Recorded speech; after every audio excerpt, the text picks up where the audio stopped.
ಬೆಂಗಳೂರನ್ನ garden city ಅಂತ ಕರೀತಾರೆ. ಬೆಂಗಳೂರು ಸೌಂದರ್ಯವನ್ನ ಪ್ರತಿನಿತ್ಯವೂ ಕಾಪಾಡಲಿಕ್ಕೆ ಅನೇಕ ಕೋಟಿ ರೂಪಾಯಿಗಳನ್ನ ಖರ್ಚು ಮಾಡುತ್ತೆ GBA. ಆದರೆ ಆ ಸೌಂದರ್ಯವನ್ನು ಹಾಳು ಮಾಡೋದು ಯಾರು ಗೊತ್ತಾ? ಕೆಲವಷ್ಟು ಜನ ಕಸವನ್ನು ಎಲ್ಲೆಂದರಲ್ಲಿ ಬಿಸಾಡೋದ್ರ ಮೂಲಕ. ಬೆಳಿಗ್ಗೆ ವಾಹನ ಬಂದರೂ ಕೂಡ ಕಸವನ್ನು ಹಾಕದೆ ಕಂಡಲ್ಲಿ ಕಸ ಬೀಸಾಡುವಂಥ ಕೆಲವು ಕೆಟ್ಟ ಚಾಳಿ ಕೆಲವರಿಗಿದೆ. ಅಂಥ ಕೆಟ್ಟ ಚಾಳಿಗೆ ಅಂತ್ಯ ಹಾಡಲಿಕ್ಕೆ ಈಗ ನಿರ್ಧಾರ ಮಾಡಿದ್ದಾರೆ. GBA ಅಧಿಕಾರಿಗಳ ಜೊತೆ ಕೈ ಜೋಡಿಸಿದ್ದಾರೆ ನಿವಾಸಿಗಳು. ಕಸ ಎಸೆಯೋರಿಗೆ ಕಂಡಲ್ಲಿ ಎಸೆಯೋರಿಗೆ ಬಿಸಿ ಮುಟ್ಟಿಸಲಿಕ್ಕೆ ಮುಂದಾಗ್ತಾ ಇದ್ದಾರೆ ಜನ. ಇದು ಮೈಕೋ ಲೇಔಟ್ನಿಂದ ಶುರುವಾಗ್ತಾ ಇದೆ. ಮೈಕೋ ಲೇಔಟ್ ನಿವಾಸಿಗಳಿಂದ ಹೊಸ ಪ್ಲಾನ್. ಕಸ ಹಾಕುತ್ತಿದ್ದಂಥ ಪಾಯಿಂಟ್ಗಳಲ್ಲಿ CC ಕ್ಯಾಮೆರಾಗಳನ್ನು ಫಿಕ್ಸ್ ಮಾಡಲಾಗಿದೆ. ರಾತ್ರಿ ಅಥವಾ ಬೆಳಗಿನ ಜಾವ ಕಸ ಹಾಕುತ್ತಿದ್ದಂಥ ಜನ ಯಾರು ತಂದು ಕಸ ಹಾಕ್ತಾರೋ ಅವರ ಮೇಲೆ ದೂರನ್ನು ದಾಖಲು ಮಾಡಬೇಕು ಅಂತ ಹೇಳಿ ವಿಡಿಯೋ ಸಮೇತ GBA ಅಧಿಕಾರಿಗಳಿಗೆ ದೂರು ನೀಡಲಿಕ್ಕೆ ಮುಂದಾಗ್ತಾ ಇದ್ದಾರೆ. ಅದರ ಮೂಲಕ ಯಾರು ಕಸವನ್ನು ಹೀಗೆ ಕಂಡಲ್ಲಿ ಎಸೆದು ಹೋಗ್ತಾರೋ ಅಂಥವರ ವಿರುದ್ಧ ಕ್ರಮವನ್ನು ಜರುಗಿಸಲಿಕ್ಕೆ ಮುಂದಾಗಿದ್ದಾರೆ. ಒಂದು ಕಡೆ ನೋಡಿ, ನಿಮ್ಮ ಮನೆಯ ಕಸವನ್ನು ಇನ್ಯಾರದ್ದೋ ಮನೆಯ ಮುಂದೆ ಬಂದು ಹಾಕಿದ್ರೆ, ಅಲ್ಲಿ ಖಾಲಿ ಜಾಗ ಇದೆ ಅಂತ ಬಂದು ಹಾಕಿದ್ರೆ ನಿಮಗೆ ಒಂದು CCTVಯಲ್ಲಿ ನೀವು ರೆಕಾರ್ಡ್ ಆಗ್ತೀರಿ. GBA ನಿಮಗೆ ದಂಡ ಹಾಕುತ್ತೆ. ಜೊತೆಗೆ ಮೂರನೇದು ಅಂತ ಹೇಳಿದ್ರೆ ನಿಮ್ಮ ಮಾನ ಮರ್ಯಾದೆ ಕೂಡ ಸಾಮಾಜಿಕ ಜಾಲತಾಣಗಳಲ್ಲಿ ಹರಾಜಾಗುತ್ತೆ. ಸೊ ಇಂಥ ಪ್ರವೃತ್ತಿಯನ್ನು ಬಿಡಬೇಕು. ಬೆಳಗ್ಗೆ ವಾಹನ ಬಂದಾಗ BBMP ಅಥವಾ GBA ವಾಹನ ಬಂದಾಗ ಕಸವನ್ನು ಹಾಕಿ ನಿಮ್ಮ ಮನೆಯನ್ನು ನಿಮ್ಮ ಸುತ್ತಮುತ್ತಲ ಪರಿಸರವನ್ನು ಸ್ವಚ್ಛವಾಗಿರಿಸಿಕೊಳ್ಳುವ ಪ್ರಯತ್ನ ಮಾಡಬೇಕು. ಆದರೆ ಹೀಗೆ ಕಂಡಲ್ಲಿ ಕಸ ಎಸೆದರೆ ಹುಷಾರ್ ಅಂತ ಹೇಳ್ತಾ ಇದ್ದಾರೆ ಅಧಿಕಾರಿಗಳು.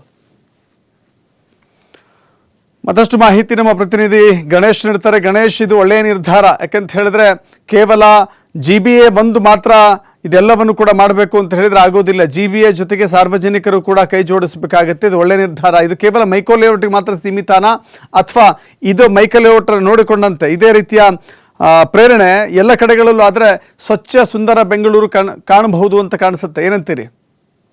ಖಂಡಿತವಾಗಲೂ ಗ್ರೇಟರ್ ಬೆಂಗಳೂರು ಪ್ರಾಧಿಕಾರದ ಅಧಿಕಾರಿಗಳು, ಅದರಲ್ಲೂ ಕೂಡ ಘನತ್ಯಾಜ್ಯ ನಿರ್ವಹಣಾ ಕಂಪನಿ ಏನಿದೆ ಅದಕ್ಕೆ ಸಂಬಂಧಪಟ್ಟಂಥ ಆ ಕಂಪನಿ ಅಡಿಯಲ್ಲಿ ಕೆಲಸ ಮಾಡುವಂಥ ಸಿಬ್ಬಂದಿಗಳ ಕಾರ್ಯಕೆಲಸಕ್ಕೆ ಈಗ ಮೆಚ್ಚುಗೆ ವ್ಯಕ್ತವಾಗ್ತಾ ಇರುವಂಥದ್ದು. ಸಹಜವಾಗಿ ಭವಿಷ್ಯದಲ್ಲಿ ಬೆಂಗಳೂರು ಕ್ಲೀನ್ ಸಿಟಿಯಾಗಿ ಉದ್ಯಾನ ನಗರಿಯಾಗಿ ಪರಿವರ್ತನೆ ಆಗುವಂತಹ ಲಕ್ಷಣಗಳು ಕಾಣಿಸ್ತಾ ಇದೆ.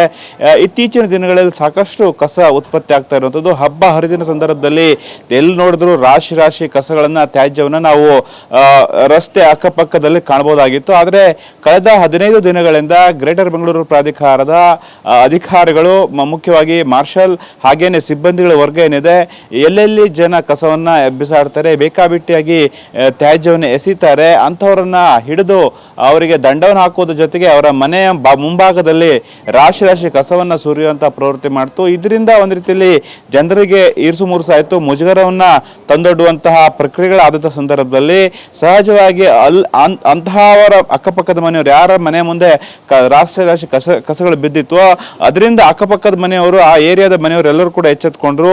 ಮಾಧ್ಯಮಗಳು ಬರುವಂತಹ ಸುದ್ದಿಗಳನ್ನು ನೋಡಿ ಬಡಾವಣೆಗಳಲ್ಲಿ ಜನರು ಎಚ್ಚೆತ್ಕೊಂಡು ಈಗ ಮುಖ್ಯವಾಗಿ ಎಲ್ಲಿ ಕಸದ ಡಬ್ಬಿಗಳಿರ್ತವೆ, ಕಸದಕ್ಕೆ ಹಾಕದಂತಹ ಪಾಯಿಂಟ್ ಏನಿರ್ತದೆ ಅಲ್ಲೇ ಹೋಗಿ ಹಾಕುವಂತ ಪ್ರಕ್ರಿಯೆಗಳು ಈಗ ಆಗ್ತಾ ಇದೆ. ಬೇಕಂದ ಕಡೆಗಳ ಸ್ಥಳದಲ್ಲಿ ಕಸವನ್ನು ಬಿಸಾಡುವಂತಹ ಪ್ರಕ್ರಿಯೆಗಳೀಗ ಸಂಪೂರ್ಣವಾಗಿ ಏನು ನಿಂತಿಲ್ಲ. ಆದರೆ ಕೆಲವೊಂದು ಏರಿಯಾಗಳಲ್ಲಿ ಜನರಿಗೆ ಈಗ ಅವೇರ್ನೆಸ್ ಕ್ರಿಯೇಟ್ ಆಗಿರುವಂಥದ್ದು. ಇದು ಮೈಕೋ ಲೇಔಟಲ್ಲೂ ಕೂಡ ಈ ರೀತಿಯ ಒಂದು ಪ್ರವೃತ್ತಿ ಜನರಿಂದ ಬಂದಿರುವಂಥ ಹಿನ್ನೆಲೆಯಲ್ಲಿ ಇದು ಸ್ವಾಗತಾರ್ಹ ಬೆಳವಣಿಗೆ ಅಂತಾನೆ ಹೇಳ್ಬೋದು. ಅಲ್ಲದೇನೆ ಈಗಾಗಲೇ ಮಾರ್ಷಲ್ಗಳ ನಿಯೋಜನೆ, ಹಾಗೇನೆ ಪೌರ ಕಾರ್ಮಿಕರ ನಿಯೋಜನೆ, ಜೊತೆಗೆ ಕೆಲವು ಸಿಬ್ಬಂದಿಗಳು ಕೂಡ ಒಂದು ರೀತಿಯಲ್ಲಿ ತಪಾಸಣೆ ಮಾಡುವಂತಹ ಪ್ರಕ್ರಿಯೆಗಳು ಪ್ರತಿಯೊಂದು ವಾರ್ಡ್ಗಳಲ್ಲಿ, ಬಡಾವಣೆಗಳಲ್ಲಿ ಆಗ್ತಾ ಇದೆ. ಅಲ್ಲದೆ ಇದಕ್ಕಿಂತ ಮುಂಚೆ ಕೆಲವು ವರ್ಷಗಳ ಹಿಂದೆನೆ ಈ ಒಂದು ಬ್ಲಾಕ್ ಸ್ಪಾಟ್ಗಳು ಅಥವಾ ತ್ಯಾಜ್ಯಗಳನ್ನು ಹಾಕುವಂಥದ್ದು, ಡಬ್ರೀಸ್ ಹಾಕುವಂಥ ಸ್ಥಳಗಳು ಏನಿರ್ತವೋ ಅಂತಹ ಜಾಗದಲ್ಲಿ CC ಕ್ಯಾಮೆರಾವನ್ನು ಹಾಕಿ ಯಾರು ಹಾಕ್ತಾರೋ ಅಂಥವ್ರನ್ನ ಹಿಡಿದು ದಂಡವನ್ನು ಹಾಕುವಂತ ಪ್ರಕ್ರಿಯೆಗಳಾಗ್ತಾ ಇತ್ತು. ಆದರೆ ಅದಕ್ಕೂ ಕೂಡ ಜನ ಬಗ್ಗದೇ ಇರುವಂತ ಹಿನ್ನೆಲೆಯಲ್ಲಿ ಈಗ ಮಾರ್ಷಲ್ಗಳು, ನಾನು ಮೊದಲೇ ಹೇಳಿದಾಗೇನೆ, ಮನೆ ಮುಂದೆ ಕಸವನ್ನ ಹಾಕುವ ಮೂಲಕ ಒಂದು ರೀತಿಯಲ್ಲಿ ಎಚ್ಚರಿಕೆಯನ್ನ ಅಥವಾ ಜನಜಾಗೃತಿಯನ್ನು ಮೂಡಿಸುವಂತಹ ಪ್ರಕ್ರಿಯೆಗಳು ತೊಡಗಿದ್ರು.